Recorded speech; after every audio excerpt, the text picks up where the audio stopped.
Murder of 8-year-old Libby Kletsky. Yeah, police trying to figure out if Levy Aaron could be a serial killer. Children's clothing was removed from his apartment in Brooklyn. Now it's being checked for DNA to see if it belongs to other kids who are missing.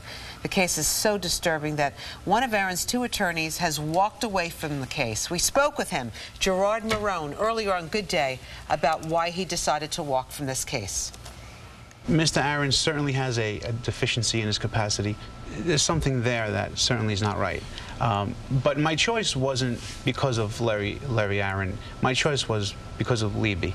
Libby, the victim. Yes, absolutely. It's the way he passed away. Meanwhile, Libby's parents are speaking out for the first time about the death of their son, saying in a statement, quote, "The traditional 7 intense days of mourning for our beloved Libby are complete, but the ache in our hearts will remain forever." Libby is now looking down from heaven and blessing us all. All right, for more on this case, we're joined by Beau, the former New York City police detective and man about town, runs his own security firm. Nice to see you, sir. Well, good to see you. You know, to go back right on this fast, remember when we talked about, I said, the detectives, this thing ain't over? Now, you've got to remember, this guy lived in different places in the United States. I believe Tennessee, Memphis. Yeah, I am sure these detectives are actively looking at everywhere he lived to see if there was any children missing around there. You know, I hate to say it, but these guys just don't pop up overnight. These dementation guys are there, and he could be in the South there. He could have been doing this in different places. They're going to be checking that the clothes that they found in the closet. I don't know if you understand.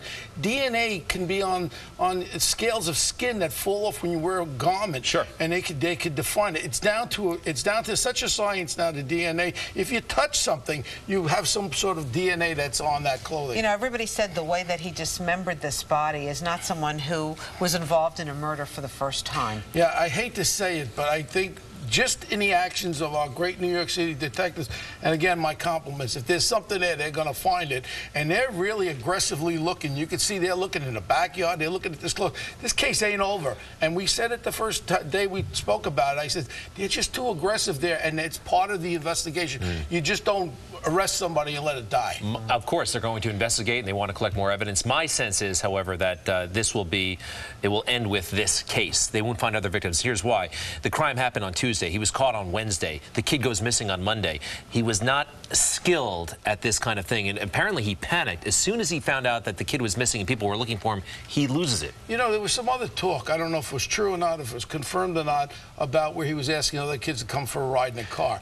Now, you know, I don't know a lot of that stuff is speculation. Okay, it's speculation, but I mean, if you're a crazy person and you have this hidden desire, let's face it, you know, you could erupt at any time, and it could have erupted before. Let's hope it's just one, but my sense in this thing, this is a nut, and we got to track down wherever he lived, and we got to see if there's kids missing.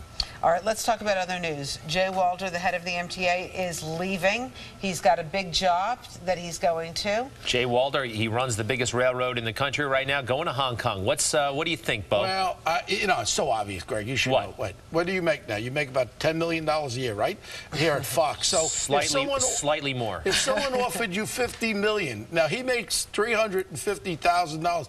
This job is going to be offered up near $2 million. Yeah. 5 times. It's all about money. And he also doesn't want to go into negotiation with the unions, because the unions could beat him up.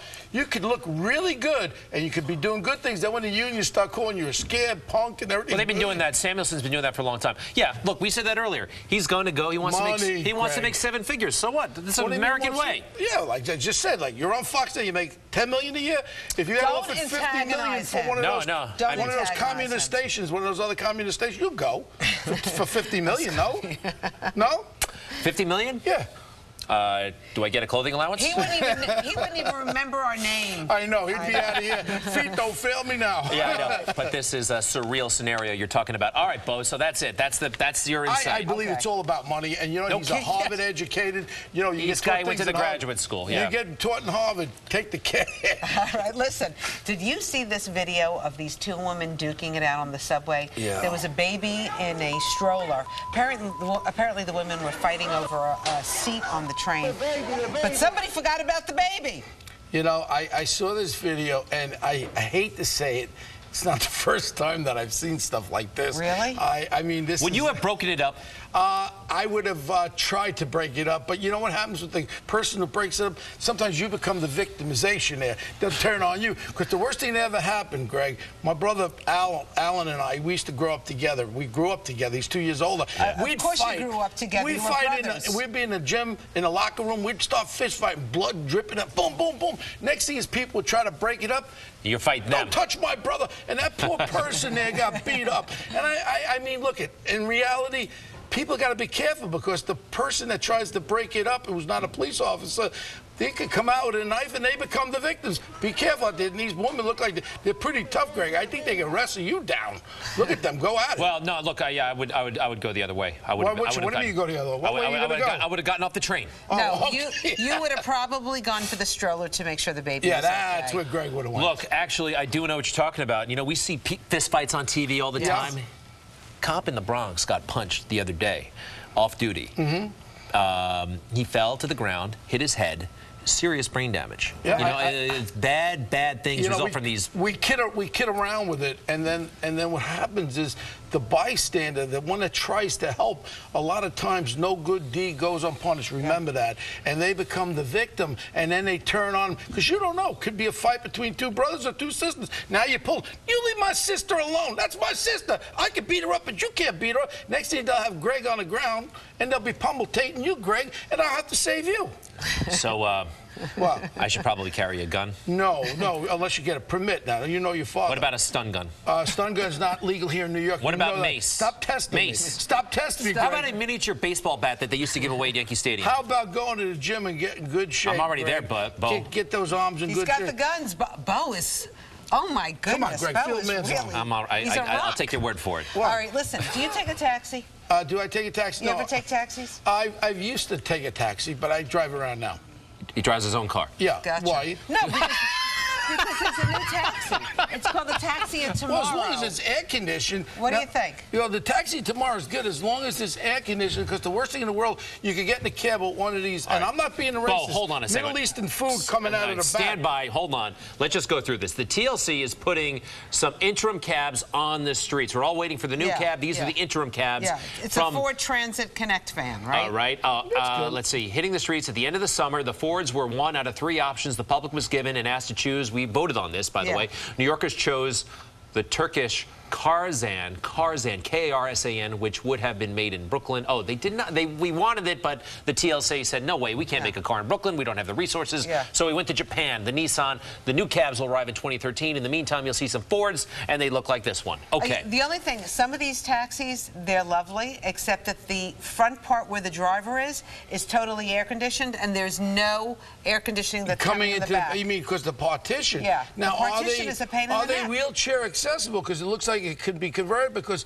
we have to remember our disabled friends out there. We need to have cabs readily available for them. That's a very important thing. You know, so many people are becoming disabled with that type of affliction. We need to be able to access them. There are 2 different cabs here. I guess this is the Nissan. That's the Ford. And the other one's the Nissan. I'm sorry, I don't know. The only problem is, you know, when you get in a cab, and I've taken cabs, and I have to jump or go to another place, right? All of a sudden, it's all right, but the guy in the front, if he's eating that Slovaki stuff, and that smell comes in the back, give me a break. Kinda, you know, what do you only want, a meatball? No, I don't want an Italian guy smelling Parmesan cheese or something like that. It's a little better. I don't know. What about you, Greg? What do you like to smell? Well, that was a fascinating story, Beau. Well, what do you like to smell in a cab, Greg? Let me just tell you what happened to me in a cab yesterday. I went to go pay with the credit card, right? And the machine's not working. And I know he's doing something because he wants cash instead of the credit card. Yeah, you know what I mean? What'd you do? I said, listen, I only have $14, which I only had $14. It's a $20 thing, right? So I said, I'm not going to get out. Did you give him up there? Squeak, squeak, squeak. Oh, you want to talk about that again? You want to talk about that? Remember cheese? Yeah. Did you give the poor cab driver? Guess what? He's trying to make a living, Greg, and you give it away. No. I knew the machine worked. I knew it. And I knew he was playing a game with me. So he wanted cash. Did you turn him in? No. Shush.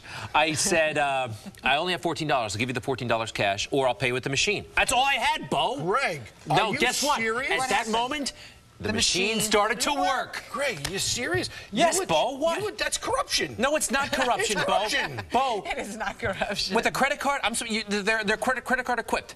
Yeah. Right? Yes. I wanted to pay with my credit card. He says my machine doesn't work. He says that once we get to the destination. All right? Rosanna. No, I believe him. Do you, when you get at your dinner Beau. tab, do you tell the guy, look, I only got $15 in the No, tab, Beau, you- 25? Do you No, do but that when you get? he Of course. came with the credit card. A credit card. I have Right. multiple credit cards. I'm a high roller now. Check you out, Greg. You sure you don't do this in restaurants? There's another trick I can tell you about in restaurants. Eat at Rosanna's. They don't charge you anything. No. Let me tell you something. Scotto's restaurant up there. Yeah, I know. I can't wait for that blue cheese with those chips. The But it's a gorgonzola little chips. bit on the stomach. know. But I love And they them. let you put it on the tab. It's terrific. All right. Listen, Beau Dietl, nice to have you here. Always a pleasure. I Have tell a you, good this weekend. starts my weekend. I get rambunctiated when I do this show, and I drive all the way out to the Hamptons there, and I look around. What are does they? the Hamptons, The Hamptons? too, yeah. Hamptons guy, huh? No. I just rent. I can't afford it. I used to have a house. I went through a timely divorceation, and all the money went away, and now we're rent-a-tating. All right. But if you're happy, I'm happy. Thanks, Beau. Oh, nice to have you here. Coming up on Good Day New York.